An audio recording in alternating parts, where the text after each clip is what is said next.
இன்றைக்கி தமிழ்நாடே எதை பற்றி பேசிகிட்ருக்குன்னு உங்களுக்கு தெரியும். பேச வேணான்னு காலையிலேருந்து கண்ட்ரோல்டாக இருந்தேன்.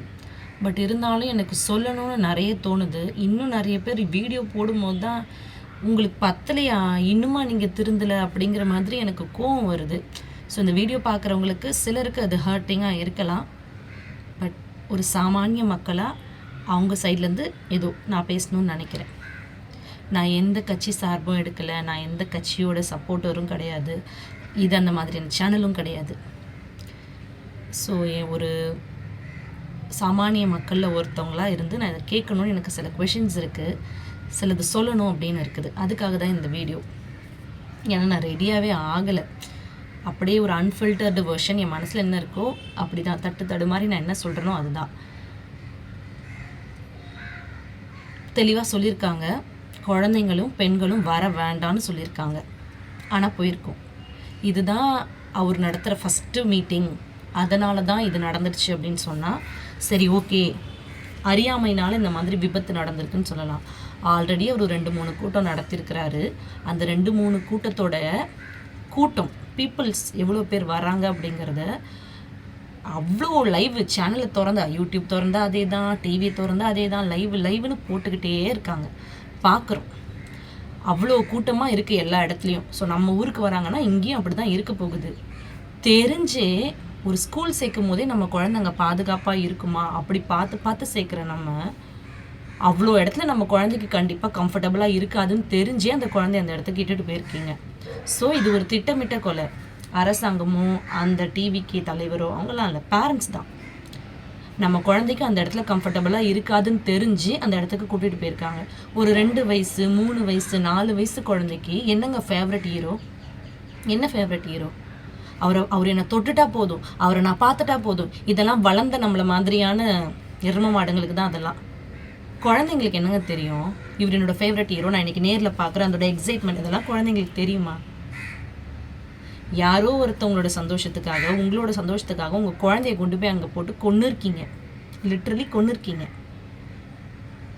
சாவறது நிறைய வகை இருக்குங்க. டக்குன்னு ஹார்ட்டை பிடிச்சி செத்துடுறாங்க, அறுத்துக்கிட்டு உடனே செத்துடுறாங்க. மூச்சு அடைச்சுன்னா கொஞ்சம் கொஞ்சமாக அந்த குழந்தை சாவை நோக்கி போகுது. என்னால் யோசிக்கவே முடியல. நான் அழாமல் பேசுகிறதே பெரிய விஷயம்.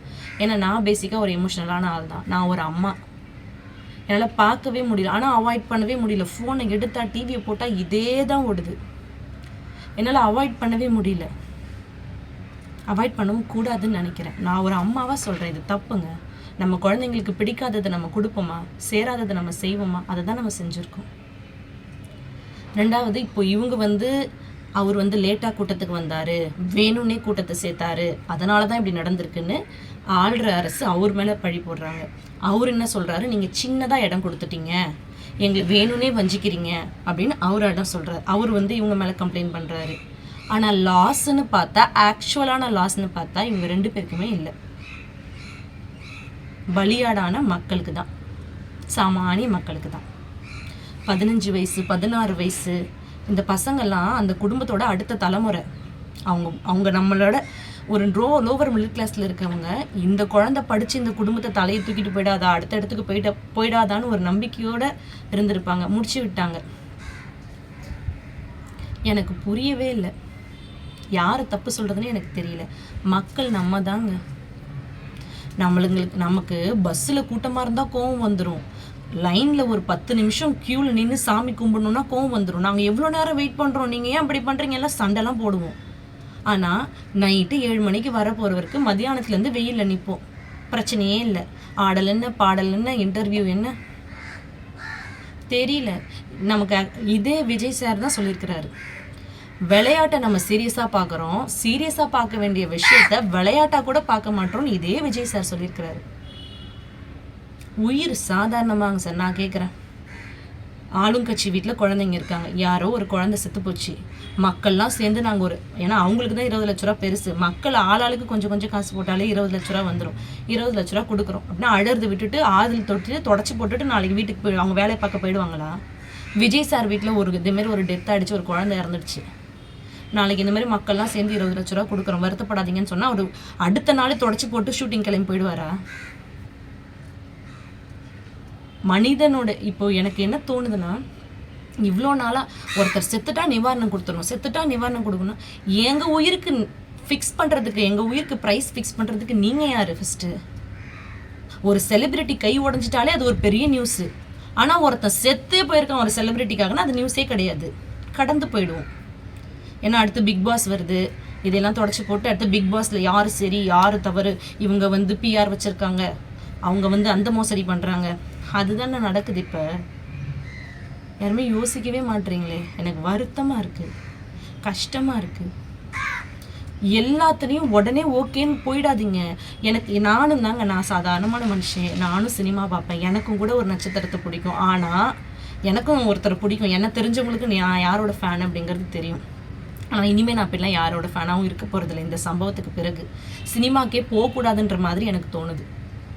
குழந்தைக்கு சின்ன வயசுலேருந்து சினிமாவில் நடிக்கிறாங்க, ஸ்க்ரீனில் நடிக்கிறாங்க, அவங்க பெரிய ஆள், நம்ம அவங்களோட ஃபேனுன்றதுல பெருமை, அந்த மாதிரிலாம் சொல்லி கொடுக்கக்கூடாதுன்னு நான் நினைக்கிறேங்க. நீ உனக்கு எப்படி வலிக்குதோ அதே மாதிரி தான் அவனும் ஒரு மனுஷன். அவன் ஒன்றும் அவ்வளோ எக்ஸ்ட்ராடினரிலாம் கிடையாது. நீ உன் லைஃப்பில் நீ ஹீரோன்னு நம்ம சொல்லி வளர்க்கணும். ஸ்க்ரீனில் பார்க்குறதுனாலவே அவங்க ஹீரோ. நானும் அப்படி, எனக்கும் ஒரு ஃபேவரட் ஹீரோ இருக்காங்க, வந்தாங்கன்னா பார்க்க முயற்சி பண்ணுவேன். ஆனால் அதுக்கு ஒரு 2-3 அதுக்கு அந்த சம்பவத்துக்கு நான் பார்க்குறதுக்கு முன்னாடி 2-3 இடத்துல ரொம்ப கூட்டமாக இருக்குன்னா என் புள்ள உயிரா, என் ஆசையா, இல்லை அந்த ஹீரோவை நான் பார்க்குறது முக்கியமான, எனக்கு என் புள்ள தான் முக்கியம். என் புள்ள உயிர் தான் எனக்கு முக்கியம். கொஞ்சமாவது யோசிங்க மக்களே. இவங்க தப்பு, அவங்க தப்பு, எல்லாருமே அவங்கவுங்களுக்கு ஒரு பர்சனல் லைஃப் இருக்குது, கடந்து போயிடுவாங்க. விஜய் சார் எனக்கு நிஜமாகவே வருத்தம். அவர் ஏன் ஹாஸ்பிட்டல் அந்த நைட்டில் வந்து பார்க்கல? நிறைய பேர் போலீஸில் கம்ப்ளைண்ட் பண்ணி போலீஸ் ஒழுங்காகவே பந்தோபஸ்து கொடுக்கல, பாதுகாப்பு கொடுக்கல, கரண்ட்டை நிறுத்திட்டாங்க, அந்த மாதிரிலாம் சொல்கிறாங்க. கரண்ட்டு கம்பி மேலே ஏறி நிற்கிறீங்க, நின்று பார்க்குறீங்க, ஒரு நின்று பார்க்குறாங்க மக்கள். கரண்ட்டு கம்பி மேலே ஏறி நின்று விஜய் சார் பேசுறது பார்க்குறாங்க. கரண்ட் அடித்து செத்து போயிட்டா அதுக்கும் தான் இந்த அரசாங்கத்தை சொல்லுவாங்க. அதுக்காக தான் பவர் கட் பண்ணுறாங்க. லாஸ்ட் கூட்டத்தில், இப்போ நடக்காமல் லாஸ்ட் வீக் நடந்த கூட்டத்தில் அந்த ஊரோட, எனக்கு அவங்க பேரெல்லாம் ஆக்சுவலி எக்ஸாக்டாக எனக்கு தெரியல, நான் நியூஸ் படிக்கிறதுனால எனக்கு இது தெரிஞ்சிருந்தது. அந்த ஊரோட தலைவர் மாதிரி, அந்த கட்சியோட டிவிக்கியோட தலைவர் மாதிரி அவர் வந்து கேட்டிருக்கிறாரு போலீஸ்கே, அவர் வர நேரத்தில் பவர் கட் பண்ணுங்கன்னு. ஏன்னா இவங்க இந்த மாதிரி கரண்ட்டு கம்பில் ஏறி நிற்கிறாங்க, இது அசம்பாவிதத்தை கிரியேட் பண்ணும், தயவு செஞ்சு கரண்ட்டை கட் பண்ணுங்கன்னு. கரண்ட்டை கட் பண்ணாலும் ஒரு குத்தம், கரண்ட்டை கட் பண்ணலனாலும் ஒரு குத்தம். எனக்கு புரியல என்னன்னா, இப்போ அவர் வர்றதுக்கு இடம் கொடுக்க மாட்டாங்க, சின்ன இடம் கொடுக்குறாங்க அப்படின்னு சொல்கிறாங்க. இது வந்து தப்பு தான், சின்னதாக இடம் கொடுத்தது தப்பு தான். இப்போ நான் இருக்கேன் ஒரு சாதாரணமான ஆள், என் வீட்டில் ஒரு கல்யாணம் நடக்குதுன்னு வச்சுக்கோங்க, நான் ஒரு 500 பேரை கூப்பிட போகிறேன் என் கல்யாணத்துக்கு. நான் அதுக்கேற்ற மாதிரி தான் மண்டபத்தை பார்ப்பேன். 500 பேர் வரணும், உட்காரணும், சாப்பிடணும், சந்தோஷமாக போகணும், அப்படி தான் நான் ஒரு மண்டபத்தை பார்ப்பேன். இல்லை 500 பேர் வர வேண்டிய இடத்துல 100 பேருக்கான மண்டபம் தான் கிடைக்குது, சரி வந்தான் போனால் நமக்கு என்ன, வருஷம் வந்தால் போதும் அப்படின்னு நினச்சிக்கிட்டு 100 பேர் மண்டபத்தை நான் ஓகே பண்ணுவேன்னா? பண்ண மாட்டேன்ல. சாதாரணமாக ஒரு 500 பேர் வர ஃபங்க்ஷனுக்கே நான் சொல்கிறேன், நான் பண்ண மாட்டேன். ஸோ இந்த இடத்த எங்களுக்கு அலாட் பண்ணியிருக்காங்க, இது என்னோட கருத்து, இது மேபி தப்பாக கூட இருக்கலாம். இந்த இடத்த எங்களுக்கு அலாட் பண்ணியிருக்காங்க, நாங்கள் வந்து எங்களுக்கு இந்த இடம் பத்தாது, ஒருவேளை இந்த இடத்துல நான் கூட்டம் நடத்தினா அசம்பாவிதம் ஏற்பட வாய்ப்பு இருக்குது, அதனால் நான் கூட்டத்தை ஒத்தி வைக்கிறேன், நாங்கள் கேட்ட இடம் கிடைக்கிற வரைக்கும் இந்த ஊரில் நான் கூட்டத்தை நடத்தலை அப்படின்னு அந்த தலைவர் ஒரே ஒரு அறிக்கை கொடுத்துருந்தாருன்னா மக்கள் ஏங்க அங்கே போகிறாங்க? பிளானிங் இருக்கணும் இல்லைங்க, அரசாங்கத்துக்கும் இருக்கணும், தலைவருக்கும் இருக்கணும் இல்லைங்க. இது என்னோட கேள்விங்க. தேவையில்லாமல் ஒன்றுமே நடந்ததுக்கு பிறகு தான் நாங்கள் யோசிப்போம், நடந்ததுக்கு பிறகு தான் நாங்கள் திட்டமே போடுவோம்னா எனக்கு புரியலை. பெரியவங்கலாம் போகிறாங்கன்னா அவங்க எல்லாத்துக்கும் தயாராக தாங்க போகிறாங்க. நான் வந்து இறந்து போன ஆண்களையோ பெண்களையோ நான் பேசவே மாட்டேன்.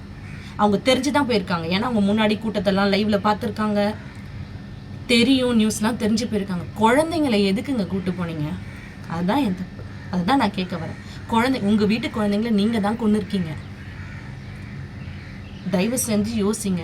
எனக்கு இன்னும் நிறைய தோணுது, நான் பேசினேன்னா அது கான்ட்ரவர்சி ஆகிடும், தேவையில்லாதது இருக்குது. நான் அழாமல் பேசுகிறதே பெரிய விஷயம், இவ்வளோ தூரத்துக்கு காலையிலேருந்து அதெல்லாம் முடிஞ்சாச்சு, பார்க்கவே முடியல. லாஸ்ட்டாக ஒன்று சொல்கிறேன், மக்கள் முட்டாளாக இருக்கிற வரைக்கும் தான் இவங்கெல்லாம் தலைவர்கள்.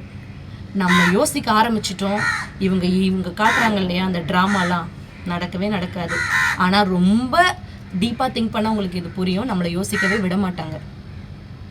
புரிஞ்சுக்கோங்க, இதுக்கு பிறகாது விழிச்சுக்கோங்க.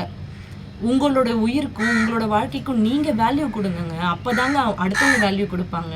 நீங்களே என்னை இடித்தாலும் பரவாயில்ல, நான் கீழே விழுந்தாலும் பரவாயில்ல அப்படின்னு நினச்சிட்டு போனால் அவங்க போதும், நீ செத்தாலும் உனக்கு 2 லட்ச ரூபா தான் 10 லட்ச ரூபா தான் அப்படின்னு அவங்க ஃபிக்ஸ் பண்ணிடுவாங்க நம்ம உயிருக்கு ரேட்டு. ஸோ தயவுசெய்து உங்கள் வாழ்க்கைக்கு, உங்கள் உயிருக்கு, உங்கள் குடும்பத்துக்கு நீங்கள் இம்பார்ட்டன்ஸ் கொடுங்க, வேல்யூ கொடுங்க. நான் வேறு எதுவுமே எனக்கு சொல்ல தோணலை. இது அன்ஃபில்டர்டு வெர்ஷன். நான் இதை எதுவும் எடிட் பண்ண போகிறதில்ல, அப்படியே போஸ்ட் பண்ணுறேன். பார்க்குற யாராவது, ஏன்னா இது இப்போதைக்கு தற்காலிகமாக, இந்த காக்கா வேறு கத்துது, இப்போதைக்கு தற்காலிகமாக இந்த கூட்டத்தை தள்ளி வச்சுருக்காங்க. பிக் பாஸ்லாம் வந்ததுக்கு பிறகு, மக்கள் மறந்ததுக்கு பிறகு திருப்பி ஆரம்பிப்பாங்க. தயவு செய்து திங்க் பண்ணுங்கள், போகணுமா வேணாமா? ஓட்டு எல்லோரும் போட தாங்க போகிறோம். ஓட்டு போடுறதுக்கும் நேரில் போய் பார்க்குறதுக்கு என்னங்க சம்மந்தம் இருக்குது? திங்க் பண்ணுங்கள். நான் வேறு எதுவும் சொல்ல விரும்பலை. நான் ஏதாவது தப்பாக பேசியிருக்கேன்னா என்னை மன்னிச்சிடுங்க, யாரையாவது ஹர்ட் பண்ணியிருந்தேன்னா. ஆனால் இதெல்லாம் என்னோடய மனக்குமுறல், சொல்லாமலே இருக்க முடியல. என் பிள்ளையும் தூங்கிட்டு இருக்கான், ஜுரம் அடிக்குது.